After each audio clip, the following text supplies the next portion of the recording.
for Chris. And it's a twofold, actually. You mentioned a couple of things that have light bulbs in my head. One is the 35% people who vote. And I wonder if you can tell me if that is the percentage of people who qualify to vote, or the percentage of people over 18, or a little bit more about that. Sure. And then the other thing is that I'm with the League of Women Voters as well, and we're working on the issue of too much big money in politics. Oh, yeah. Could you share with us your thoughts about, does the big money deter people from wanting to vote because they feel powerless? Or what can we do to get people out to vote? Right. Really good points. Thank you so much. So the 35% of registered voters in the state of Washington, Washington State had 35% of them turn out to vote this election. That's on the Washington Secretary of State website, which when you're junkies like I am, you watch every single race and percentages and who's doing what and what races. So there's a lot of great information on there. The thing, and actually I think I'm speaking at the League of Women Voters next Saturday. I'm giving an update on the McCleary lawsuit against the state and the state in contempt around education. So I don't know if everybody can come to that, but that's where I'll be next weekend. Dollars in politics, I think, play a huge role. I think Hillary Clinton was asked this question last night during the forum. I think it plays a big role with many people. I would love to see 735 passed, and I support publicly financed campaigns, quite frankly, if we can find the money to figure out how to do that. And how do we not violate people's freedom of speech with that? So that's the challenge with that. But I think when I first was elected in 2010 and started office in 2011, my first session or two, I thought lobbyists play zero impact. I make all my decisions on my own. I just don't see them playing a large role. The more I know, the more I realize that was a very naive thought. That they do play a huge role, and when our campaigns are financed in many ways by those large corporate interests, it's very hard to separate the two. Having said that, we don't have a different process right now. So when I talk about you having a voice, I'm not talking about give to a campaign financially or whatever. We find ways to win elections other ways. When I ran my first campaign in 2010, it was very grassroots. I was not the party pick.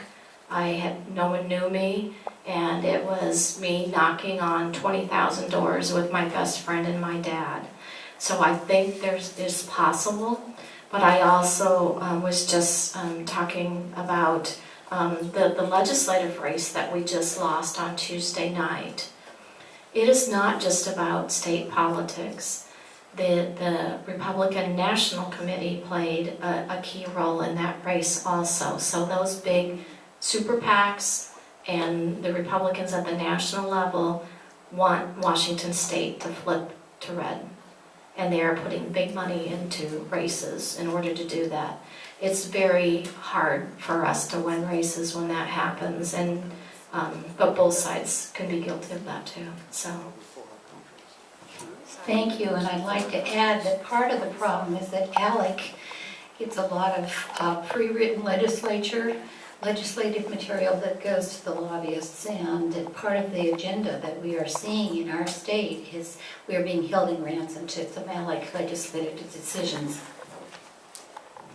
Things. I kind of wanted to piggyback on that other question to Chris, and that is, I know this is kind of veering into politics, but I think we all know how important it is for us to achieve what we want. So my question is, are there polls that are saying why people aren't voting? I understand money probably plays a big role, but when it comes down to what people are saying and feeling and thinking, are there polls that talk about that so we can address those issues? and I haven't looked at the polls recently on why people are not voting. I think, I don't think it's a one size fits all.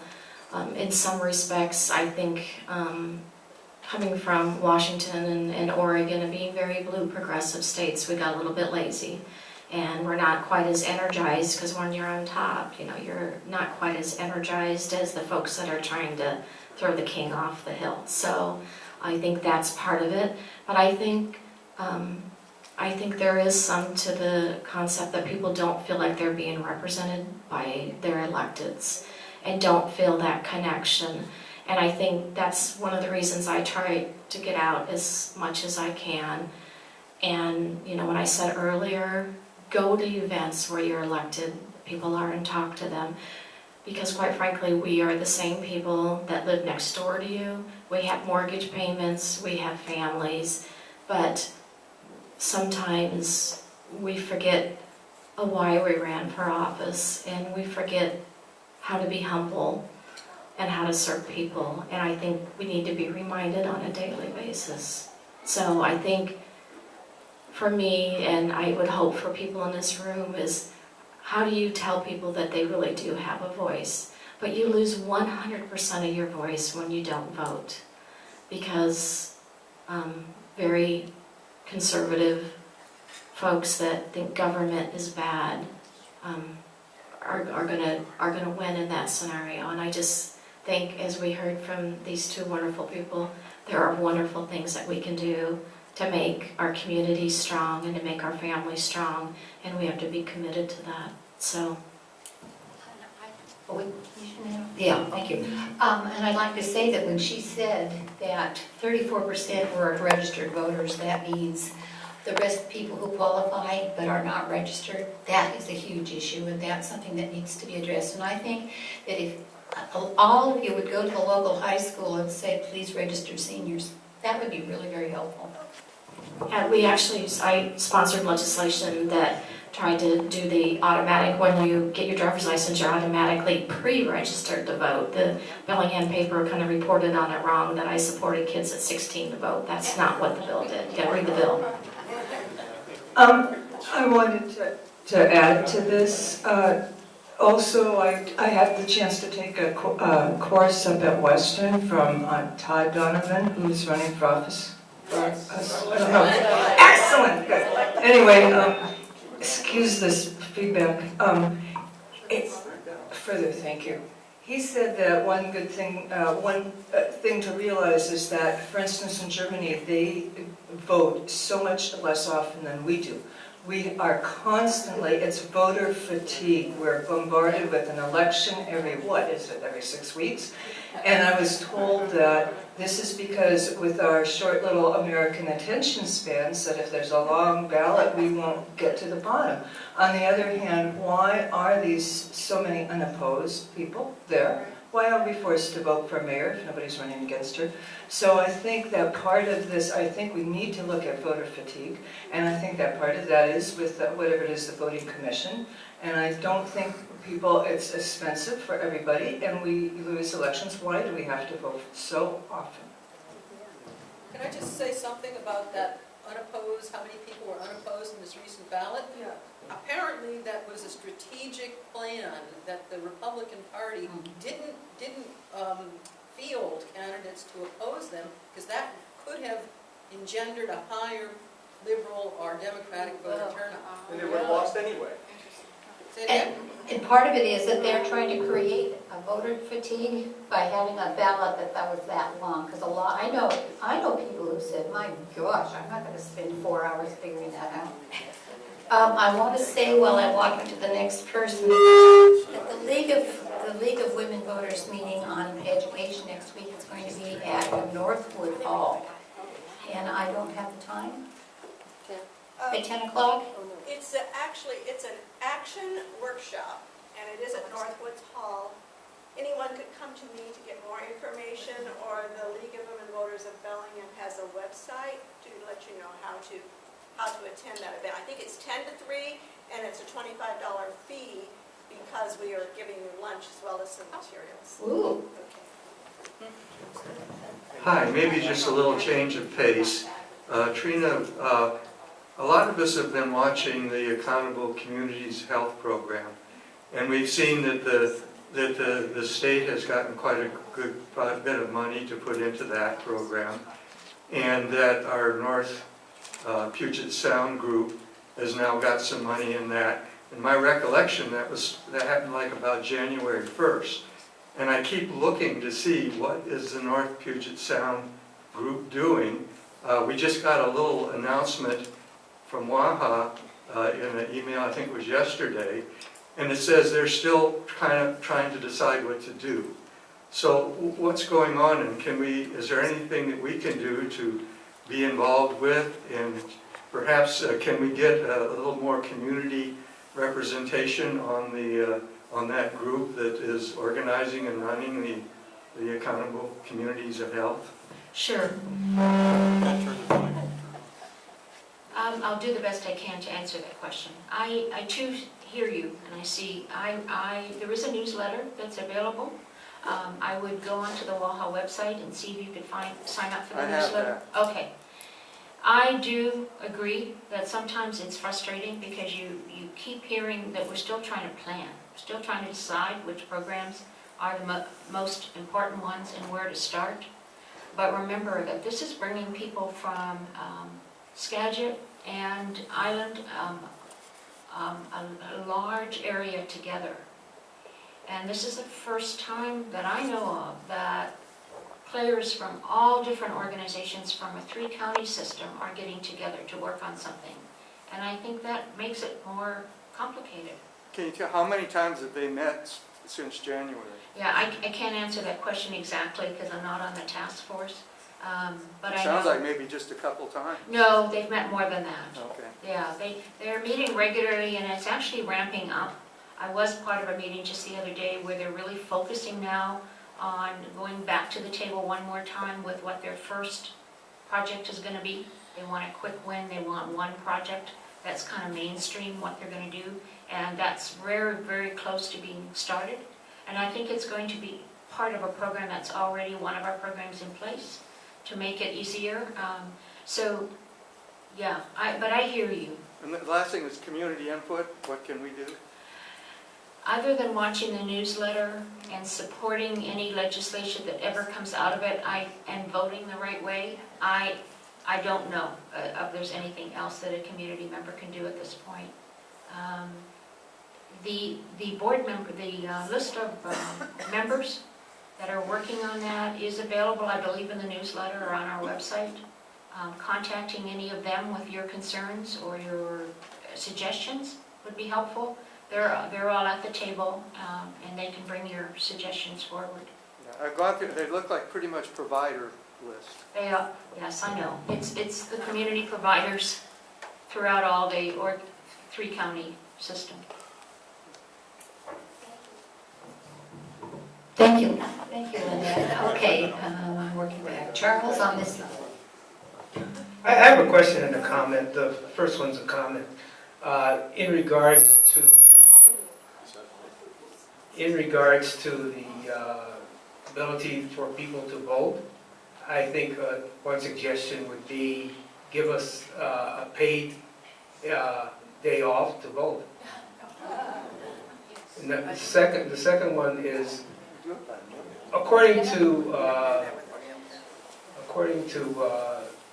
Public Citizen magazine, healthcare pharmaceuticals cost double for Medicare in relation to Medicaid and Veterans Administration. Is there something we can do about that? And third, and the TPP can nullify just about everything we're trying to do right now in regards to healthcare, the environment, labor laws, et cetera, et cetera.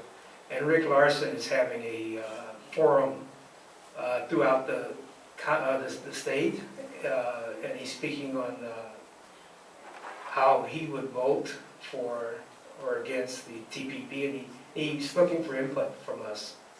So, like I said, nullifying everything we're trying to do here, I think we need to talk to him and get him on the right track.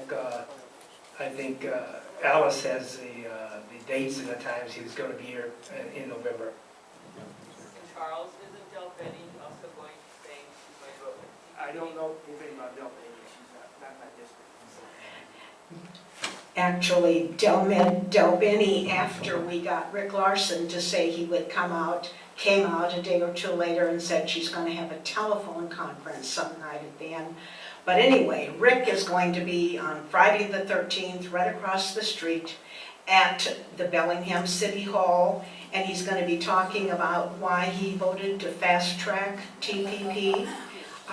He has not come to an open meeting where we had a chance to talk before.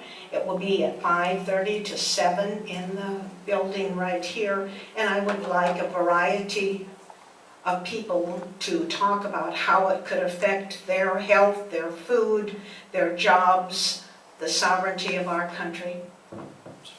Thank you very much. I think that's important. Now we're over on this side. And thank you. Donna, could I make a comment? Could I make a comment about the Medicare costs on pharmaceuticals? There was a great Time magazine article 2 years ago. Stephen Brill wrote the entire issue, was dedicated to one issue about, called The Bitter Pill, I believe. He's since come out with a book.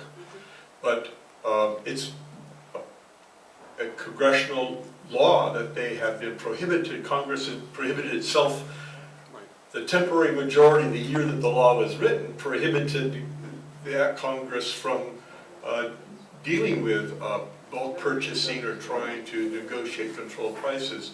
So there are at least 2 bills pending that are worth having a discussion anytime you are with a congressional member, our congressional delegation. One is why not address that provision? All it takes is an act. Takes an act of Congress to change the prohibition that Congress put on itself. That's one thing. A second issue is dear to our hearts is Congressman McDermott just this summer introduced a bill for state-based universal health care plans in those states that want to try to do something better. It needs co-sponsors. None of his colleagues have yet co-sponsored it. There's plenty to have conversations with your delegation, your members of the congressional delegation about. They could it'd be very impressive to have Washington state members support the state-based universal health care coverage bill and to do something about Congress prohibited itself from dealing with that issue on pharmaceuticals. And part of what the list is about is that instead of just saying Medicare for all would be the best idea, which is on the table, but the list is about considering the structure that we have now and the parties involved and the legislature involved. How can we do it according to the system based on the ACA privileges? So that's why there's 2 of them, and there is no one single one. That's why you have to be informed about a lot of things that are going on.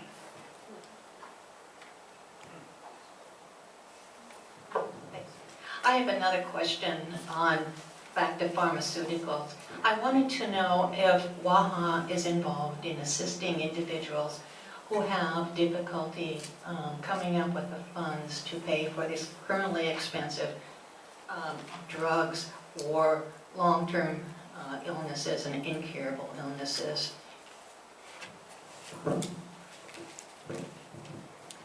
Yes, absolutely. I constantly am amazed at how people don't know about programs that are available to them for assistance. Especially within the Medicare system, there are a lot of assistance programs available. The income to qualify for them is much higher than the income to qualify for Medicaid, if you know what that is.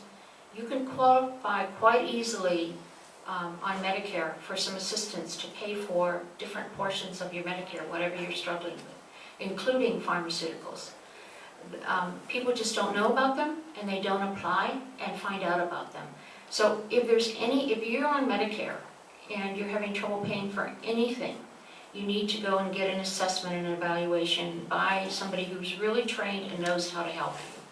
And I have so much trust and belief in the people at Waha that are helping people do that. They sit down with you individually, pull all your medications into the system, talk to you about, what's costing you money, where your money's going, and then try to come up with the best plan or the best assistance. With even choosing a drug plan is dependent on which meds you're on. There are different drug plans paid differently for different medications. I agree it's crazy. I agree there's a much better way, but working within the system you have, there's often assistance that you don't know about and you haven't tapped into. And that would be the first place to start. Absolutely, there are programs for people.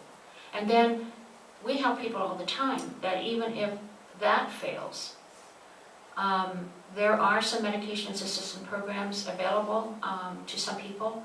There's also contacting the drug companies sometimes, there are assistance programs, and tapping into all of that. It's a matter of knowing where to go for help. It's so wonderful to have a go-to place, and that's Waha right here. It scares me. Quick question about resources here. I see that your audio visual will the public have access to this? No, I'm sorry, this National Healthcare. Are you taping this that the public would have access to the recording? Yes. Where would that be available? At this point, we're not really sure how to do this. I don't know if somebody in the room knows how, but I know that Billingham TV, local TV, is always looking for things. They're looking for material, so it's a matter of seeing if we can't get it on the local station. I can upload this to YouTube as well, so we can link to that. It can be uploaded to YouTube. Okay, good. And similarly, the presentations, your presentation, sir, is that information in an organized way about the legislative process? Is that on the WIST health website? Yes, they have a wonderful website, and it has all kinds of materials. It has PowerPoint presentations to take to business groups, because we feel that business is at a 15% disadvantage to send things overseas. They have to tack on healthcare costs, and other countries don't. So we think that this is a really important competitive market piece, and that's on. And there are several different presentations that you can find on there. And it's a fabulous website to go to. Okay, good. And the last question is the effect of the legislation that was just passed underhandedly through some process by the House, I think, the federal Congress, our House, that would repeal Obamacare. Can you speak to what the potential effect? Can you give us your thoughts on that?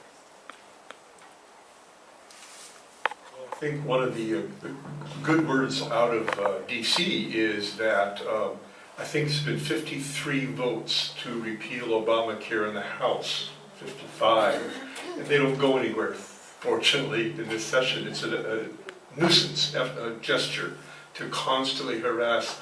They won't go anywhere. Under the current composition, they're blocked in the Senate. It's just a nuisance attempt. We were talking about Kentucky is a prime example. The governor there, the candidate there, ran against Obamacare. He got a whole lot of votes. He won, and then 1 day, 2 days later, he says, "Oh, I didn't mean I was going to repeal Obamacare because the people in Kentucky need it, but we won't do any more."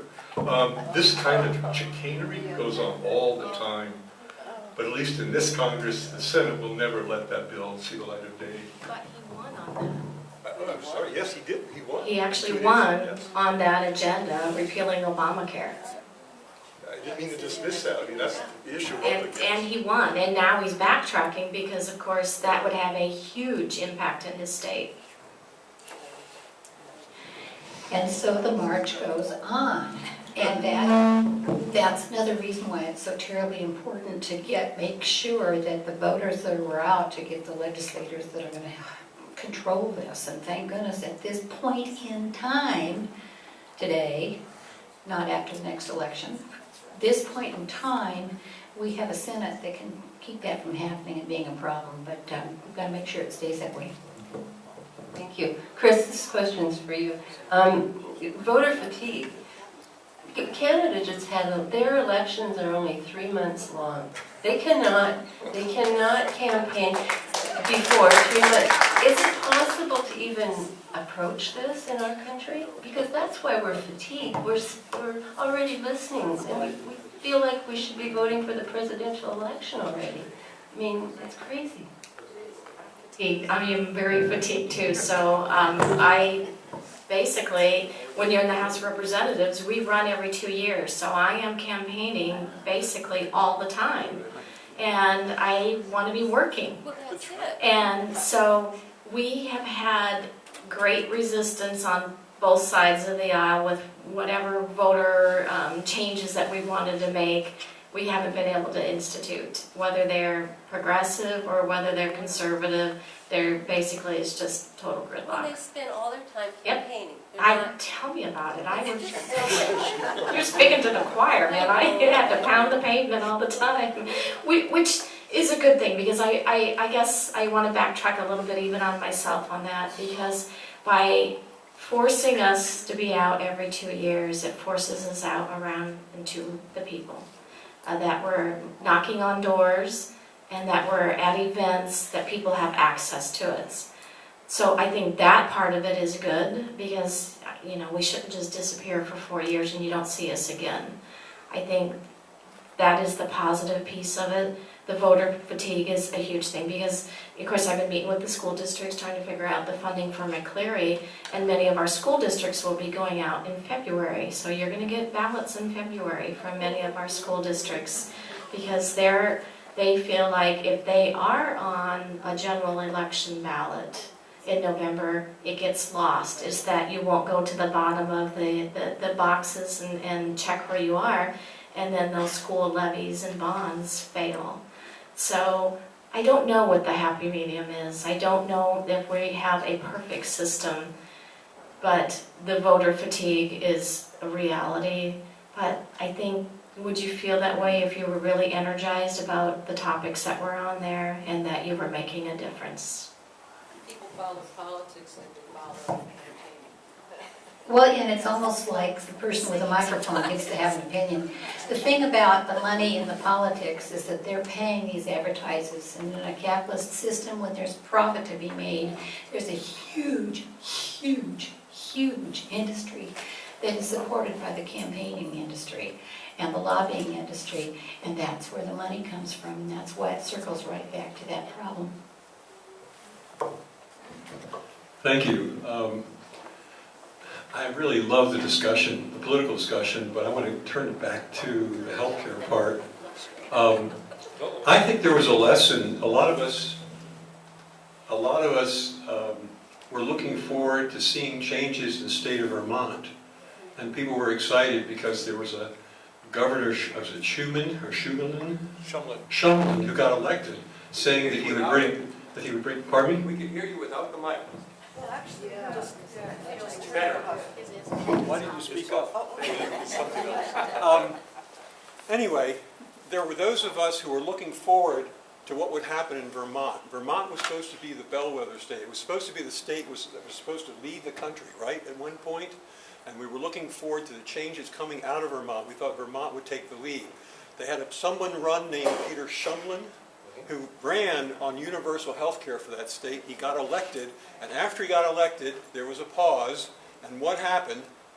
And I'm going to let Chuck tell the story, but I want to know, for all of us, the lessons to be learned from Vermont, because they apply to the state of Washington, in my opinion.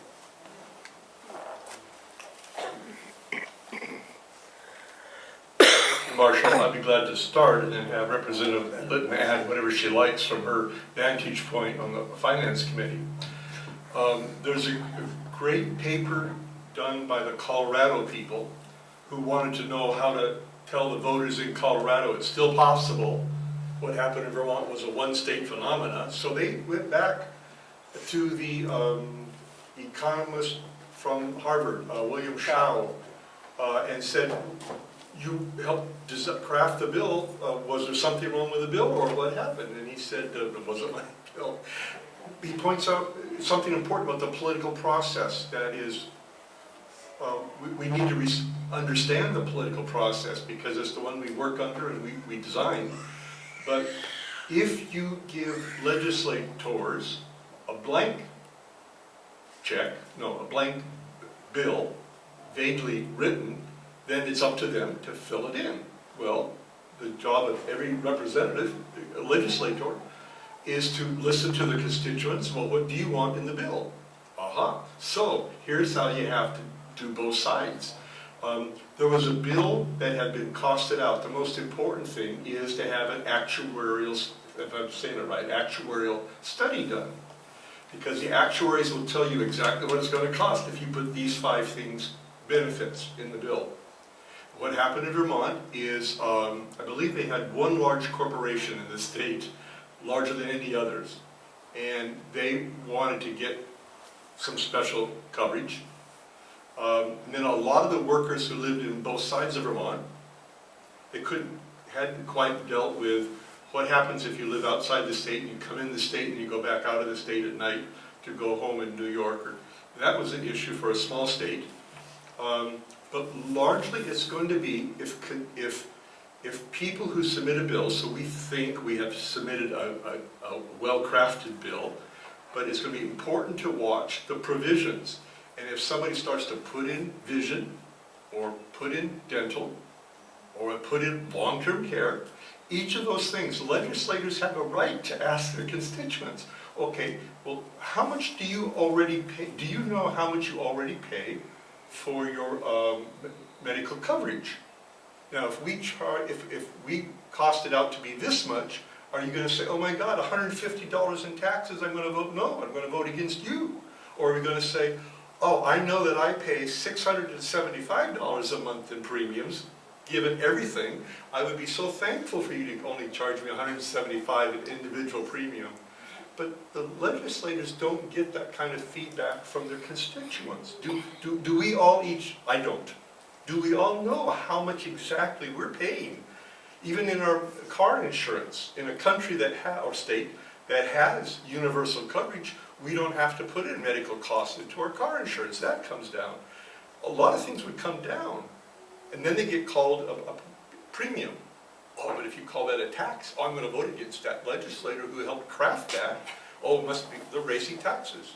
And that's what happened in Vermont. One of the things that happened in Vermont, they did not prepare the people to know how much you're already paying. Are you willing to pay this much flat rate? Or they had a progressive charge. But people don't know how much they could benefit from an individual premium, employer, flat rate. We always told employers, by the way, wouldn't you love to have from now on, never have to worry about shopping for carriers, worrying about what kind of increased cost you've got? Wouldn't you love to have a defined contribution plan instead of a defined benefits? We always have to worry about what am I going to get my employees next time. So there's a whole lot of the talking with our friends over coffee, talking points. We've got a lot of education to do with ourselves about taxes and individual premiums and what that really means. And I don't know if you'd like to add to that. Probably not, but. So I just received the chairmanship or chairwomanship of the Finance Committee like 2 weeks ago. So quickly coming up to speed on a very complicated tax code in Washington State that is very regressive in nature. So. Progressive or regressive? Regressive. Did I say, I didn't say progressive. I think I meant to say regressive if I said it wrong. So I don't think I can add any more to that. It's a hard job. But yeah, so every bill that we do, we get fiscal notes that come from Department of Revenue, and then we have OPR staff. It's the Office of Program Research, and that's nonpartisan staff that we can actually have look at the fiscal notes to see if we believe they're accurate or not, and we can challenge them. But any amendment that is added to a bill, of course, changes the fiscal note, and you will see gamesmanship of amendments being put on bills to kill it. That they'll just drive the fiscal note up so high that people will just freak out and won't be able to do it. So it's an interesting game. I think that's all I have to add to that. I still don't know what happened in Vermont. Oh, well, I'm sorry, then the teacher talks too much, I'm sorry. In one sentence, the legislature added more provisions that costed more, and they took out provisions that would have helped pay the bills. Some companies didn't want to pay that, and so it got changed a lot. It became so expensive that Vermont couldn't afford it. Under that version, if they'd gone back to the original, they can start over again. They can still easily go back to the original bill and start all over again and take out all those changes and then cost it again, and they would have a good bill. They made too many takeouts and put-ins. Can anybody up there tell us what's going on in, what state is this? Colorado? Oh, yes, I tried to give everybody in your handouts on your chair, that white sheet on one side is the latest piece from Colorado dated a week ago. So they're very excited. They know they've got a 12-month campaign of fighting the media, of fighting the advertisement. But they're very excited. They just got their initiative, got enough signatures, it'll be on the ballot in November 2016.